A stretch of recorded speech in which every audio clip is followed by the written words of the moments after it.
Naglatag sila ng 7 paper plate na inilagay sa paper plate holder para may support ang paper plate kahit pa maraming laman. Nilagyan nila iyon ng 3 kutsara ng nakaslice na bite size na yempom, tapos isang pritong jumbo hotdog, tapos isang saging at isang bar ng Cloud9. Nasa gitna naman nila ang kalderong may lamang kanin. Tapos, nasa tabi ang mga bote ng sweet chili sauce at isa pang bote na may lamang mixture ng toyo, kalamansi, hiniwang sili at sibuyas. That's it na guys. Tawag pa ni Roxy, tapos nagsilapitan na ang lahat. Kanya-kanya na sila ng tampot ng paper plate dahil magkakapareho lang naman ang dami ng laman noon. Tapos, sila na ang bahalang sumandok ng kanin kung gaano karami ang gusto nila. Naglagay na rin si Roxy ng tagi-isang ice cube na matatangkad na plastic cups para sa kanilang soft drinks. Noong makakuha na ng pagkain ay doon na pumesto si Ryan sa tabi ng isang bato at doon sumandal habang nakatingin sa malawak na kabundukan. Kahit medyo mainit ang sikat ng araw, ay malamig naman at presko ang simoy ng hangin kaya nakaka-relax pa rin at nai-enjoy nilang pare-pareho ang view habang kumakain ng masarap na pagkain. Noong makatapos ay tinulungan naman ni Ryan sina Roxy na magtayo noong isang pang tent para sa kanila. Lahat ng tent na iyon ay dala ni Robin. At iyon ang pinapagamit niya sa mga hikers na kanyang ginagayad sa bundok. Noong mailatag na ang mga tent ay nagsipasok na sa loob sina Roxy at Armani. At doon na nagsihiga para maunat ang napagod na mga binte at hitam. Noong sumapit ang hapon ay nagpatugtog sila ng mahina na dala ni Roxy na maliit na portable speaker. Sabay sabing, "Ano pang hinihintay natin? Simulan na natin ang inuman bago pa tuluyang malusaw ang dala nating yelo sa ice chest." "Oo nga, sige." Pagsang-ayon naman ang dalawang pinsan ni Armani. Nagsimula na ang masaya at maingay nilang inuman. Solo naman sila sa lugar kaya walang problema sa ingay. Pero si Ryan ay malikot ang mata na nag-oobserba sa paligid kung may mga elemental ba na nakatingin na maaaring ayaw sa ingay. Pero dahil sa mukhang camping site talaga iyon ng mga hikers kaya wala nang tumatambay roon na mga elemental dahil palaging maingay. 3 bote ng emperador ang binili ni Roxy na ibinao nila roon. Kaya naman, siguradong magkakalasingan sila kapag naubos iyon. At dahil sa may mga chips silang dala, kaya nagpatuloy ang inuman at hindi napapansin na napaparami na ang kanilang naiinom. Kung ano-anong topic ang kanilang napag-usapan at hindi na rin napigilan pa ni Armani ang bibig na may kwento ang mga alam niya tungkol kay Ryan na isa na itong CEO ng isang kumpanya na nagbebenta ng mga sasakyan. Sabi naman ni Alice, "Talaga? CEO ka na, Ryan? Bakit parang napakasimple mo pa rin kumilos? Ni wala kang suot na alahas eh." Sabi naman ni Ryan, "Kasi wala naman talaga akong pagmamayari na alahas. Relo lang ang meron ako. Yung fake na G-Shock na binili ko lang na 300 pesos.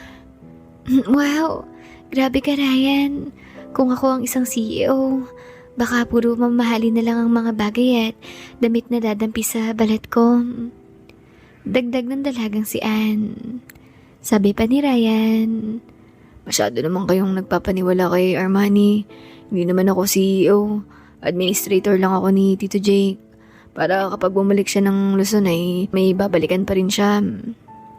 Sabi naman ni Mitch, "Tama nga talagang pagkakakilala ko kay Ryan.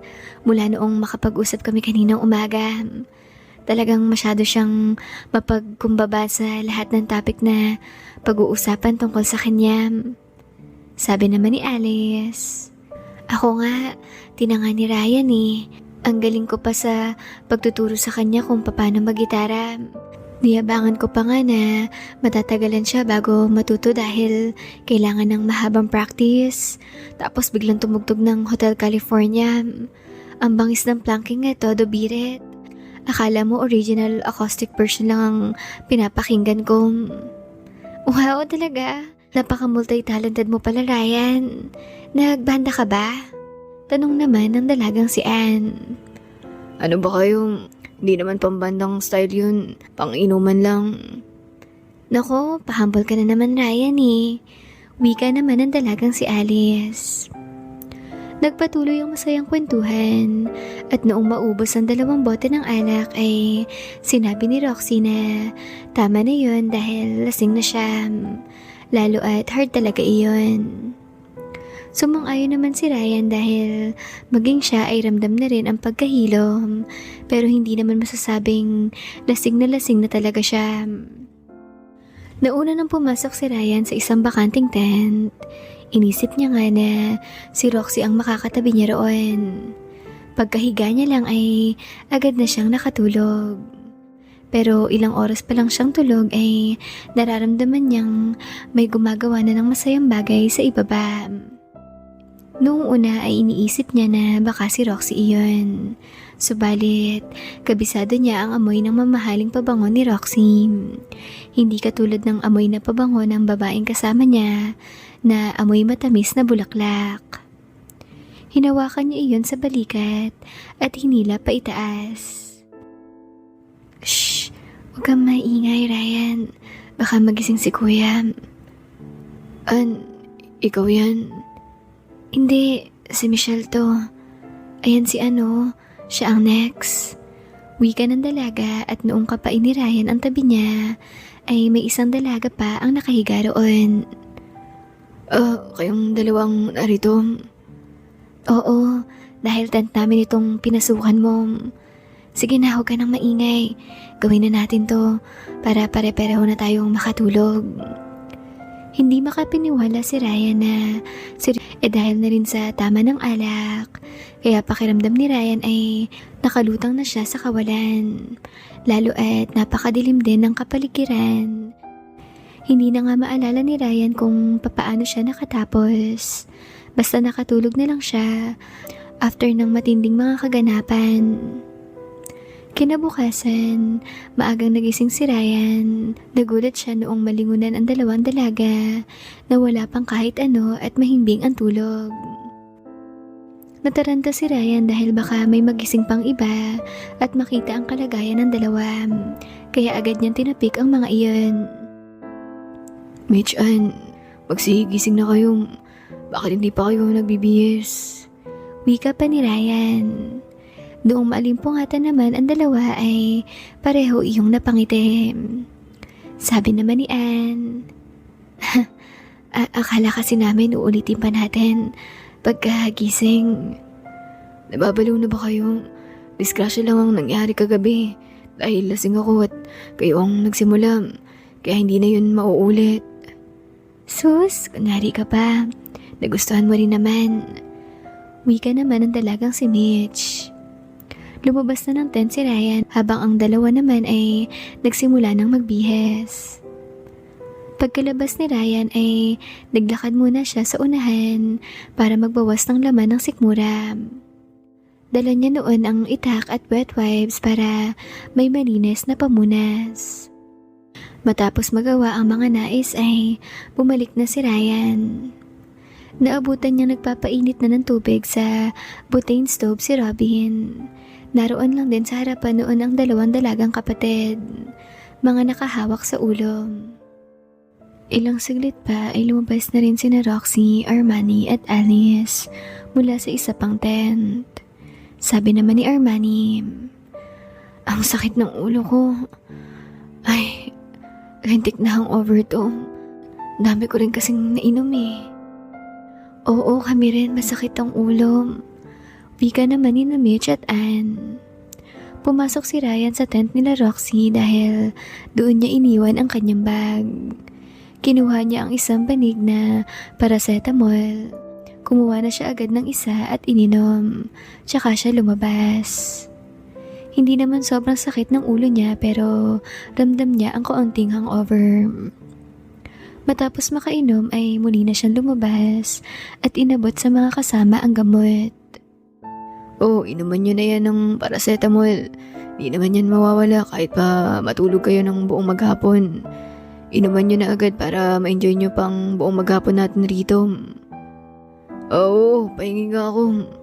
Wika ni Robin at kumuha ng isa. Nagsikuha na rin ang mga kapatid niya, pati na si Armani, Alice at Roxy. Cup noodles na lang muna ang kanilang inalmusal na ipinare sa dala nilang tinapay.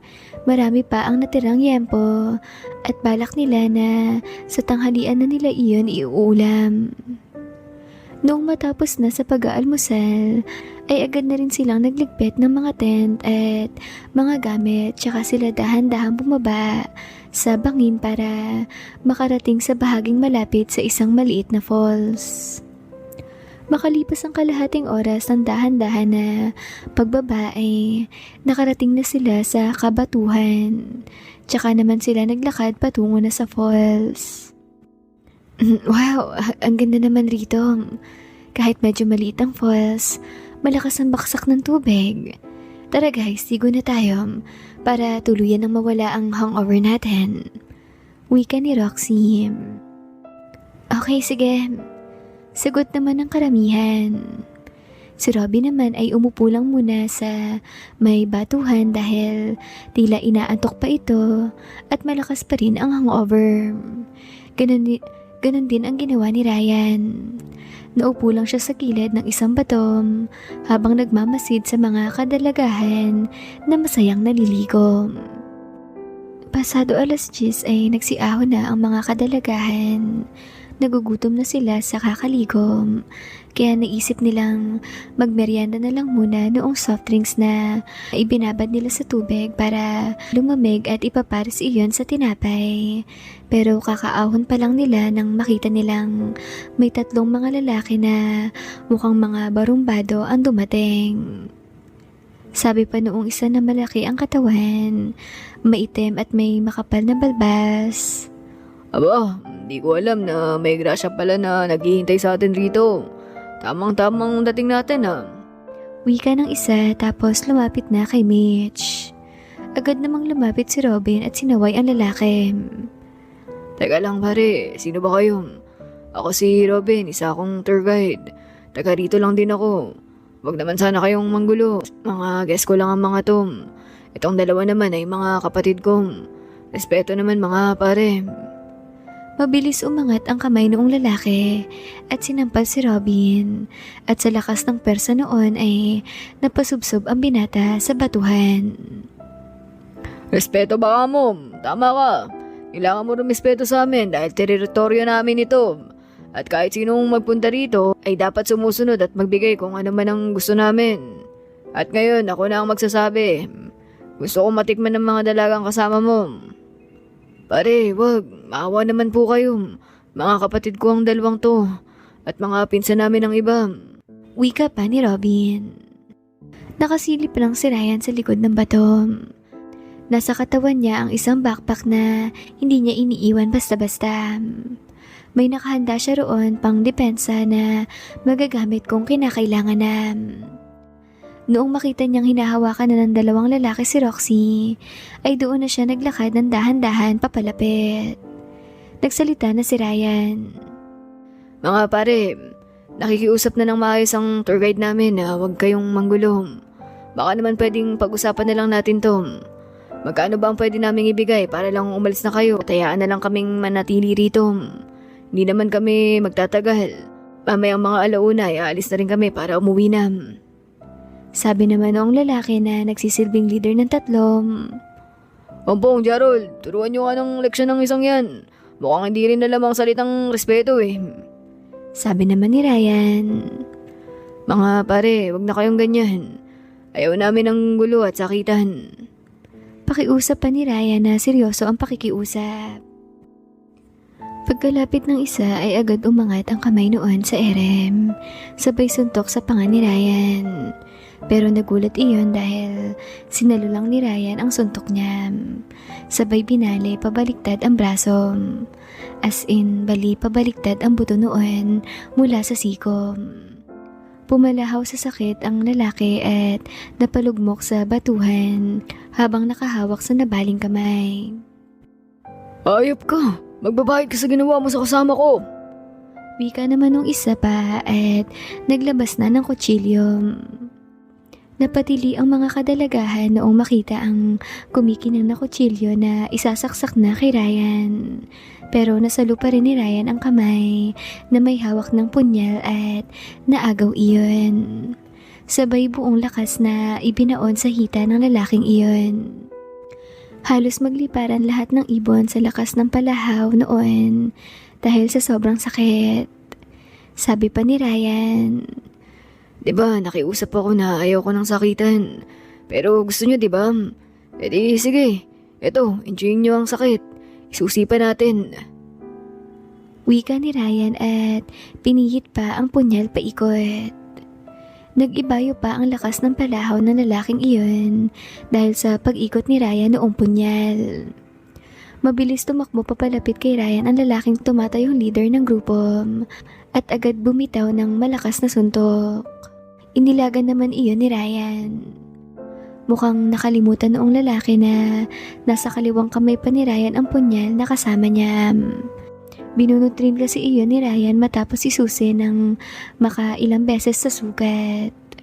Noong umatras si Ryan ay hindi niya napansin na may malaking bato sa likuran niya. Kaya noong bigla siyang umatras ay na-corner siya at wala nang maalisan. Kaya noong sumuntok ng diretso ang lalaki ay umupo lang siya ng mabilisan at tumama ang suntok sa bato. Napamura sa sakit ang lalaki pero dahil sa nakaupo si Ryan, kaya nasa tapat niya ang hita ng lalaki. Doon niya na isinaksak ang punyal sa kaliwang hita noon. Doon na rin pumalahaw ng ubod ng lakas ang lalaking iyon.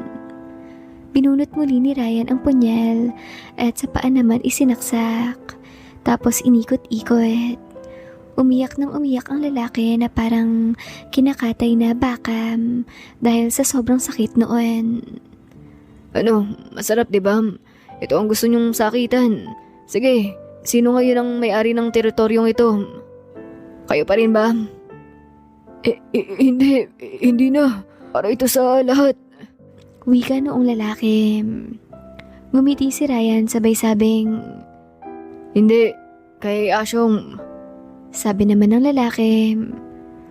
Oo, sa'yo to, Asyong. Sabi naman ni Ryan. Sira, hindi ako si Asyong. Si Asyong Salonga, ang ibig kong sabihin. Mali ka nang sinabi, kaya kailangan mong maparasahan ulit. Wika ni Ryan, sabay saksak naman sa kanang paa noon. Kumisay-kisay sa sakit ang lalaki, tapos binunot na ni Ryan ang punyal at bumalik na sa mga kasama niya. Nilapitan niya si Roxy na nakatulala at nanginginig. Ayos ka lang, Roxy. Wika ni Ryan. Nakatulala lang si Roxy at ilang sandali pa bago natauhan, tapos biglang yumakap kay Ryan. Lumapit na rin sina Armani at Alice na takot na takot. Sabi ni Ryan, Kailangan na nating umalis rito. lumapit si Ryan kay Robin at tinulungan iyon tumayo. Salamat pare at niligtas mo kaming lahat ha. Ano ka ba? Wala yun. Pinakiusapan ko lang na wag na tayong guluhin. Sige na, magligpit na tayo ng mga gamit. Girls, magsibihis na muna kayo bago tayo umalis. Narinig ni Ryan na sumigaw ang isa pang lalaki at pinagbabantaan siya. Magbabayad ka sa ginawa mo. Magbabayad ka sa ginawa mo ito sa amin.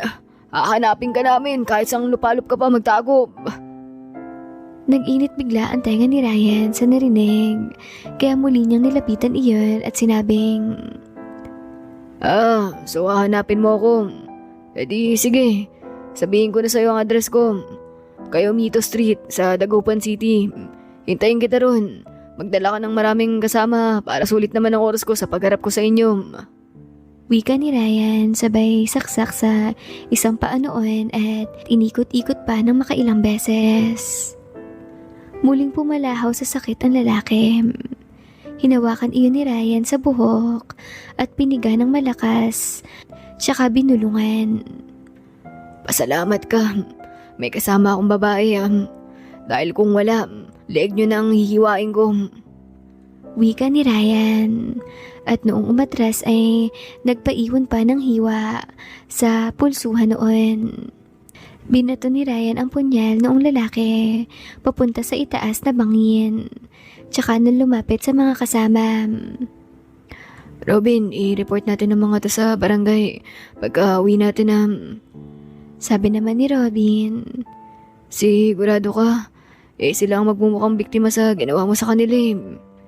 Ano ka ba? Okay lang yun. Self-defense lang yun. At pagtatanggol sa inyo. Okay, sige. Sabi mo Pagsang-ayon pa ni Robin na mukhang wala pa rin sa tamang wisyo at hindi makapaniwala sa mga nangyari. Ayun, my loves. Isa na namang kakaibang pangyayari ang naganap kay Ryan dito. At talagang napagbigyan niyang karahasang nais ng mga masasamang loob na lumapit sa kanila. Mabuti na lang kahit naroon siya. Dahil kung wala baka napahamak na ang mga kasama niya. So, paano my loves? Magsama-sama tayong muli sa kasunod na bahagi nito ha? My loves, marami rin ang nangyaring hindi maganda sa mga channels natin. Kaya sana mag-subscribe ka na agad rito ha? Para matulungan mo rin akong makarecover.